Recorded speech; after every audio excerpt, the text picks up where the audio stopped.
રાજકોટની જાણીતી ઠક્કર હોસ્પિટલે પોતાની સેવાની 19 વર્ષની સફળ સફર પૂર્ણ કરીને 20મા વર્ષમાં મંગળ પ્રવેશ કર્યો છે. આ ખાસ ઉપલક્ષમાં હોસ્પિટલ દ્વારા એક સર્વરોગ નિદાન કેમ્પનું આયોજન કરવામાં આવ્યું હતું.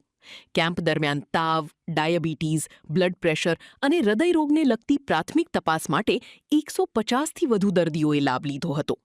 દર્દીઓની સુવિધા માટે બ્લડ શુગર, હિમોગ્લોબિન અને ઇસીજી જેવી પાયાની તપાસો તદ્દન મફત અથવા રાહત દરે કરી આપવામાં આવી હતી. હોસ્પિટલની આ આરોગ્યલક્ષી પહેલને પગલે સ્થાનિક લોકોમાં સંતોષ જોવા મળ્યો હતો. મારું નામ ડૉક્ટર હિમાંશુ ઠક્કર છે. હું છેલ્લા 25 વર્ષથી રાજકોટ ખાતે કાનના ગળાના સર્જન તરીકે પ્રેક્ટિસ કરી રહ્યો છું અને અમારી doctor Thakkar's ENT and dental surgical hospital. મારા વાઇફ ડૉક્ટર કૃપા ઠક્કર છે, એ પણ ડેન્ટિસ્ટ છે અને આજે 1 જુલાઈ અમારી હોસ્પિટલનો 20મા વર્ષમાં પ્રવેશ.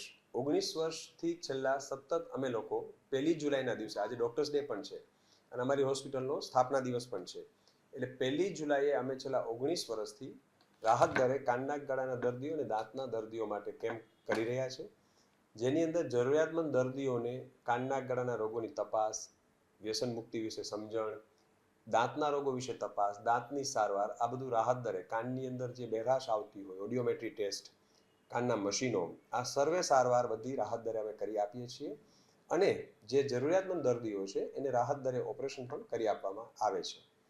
હાલમાં અત્યારે ઓલરેડી 50થી વધારે દર્દીઓ રજીસ્ટર થઈ ચૂકેલા છે અને હજી રજીસ્ટ્રેશન ચાલુ છે, એટલે લગભગ 100-150 જેટલા દર્દીઓ થવાની સંભાવના છે. કાનના ગળાના રોગો તાજેતરમાં, ખાસ કરીને કોરોના પછી પણ શરદીનું પ્રમાણ ખૂબ જ વધ્યું હોય એવું લાગે છે, કારણ કે સાઇનસના રોગો અને વાયરલ ઇન્ફેક્શન્સ બહુ વધી ગયા છે. પ્રદૂષણને લીધે પણ સાઇનસ અને ખાસ કરીને નોઇઝ પોલ્યુશન, એના લીધે પણ કાનની બહેરાશ પણ ખૂબ જ આવે છે. નાની ઉંમરમાં જે યંગસ્ટર્સ છે એ લોકોમાં 20, 25, 30 વર્ષે મોબાઈલના અતિરેક ઉપયોગને લીધે બહેરાશ વ્યાપક પ્રમાણમાં વધી છે.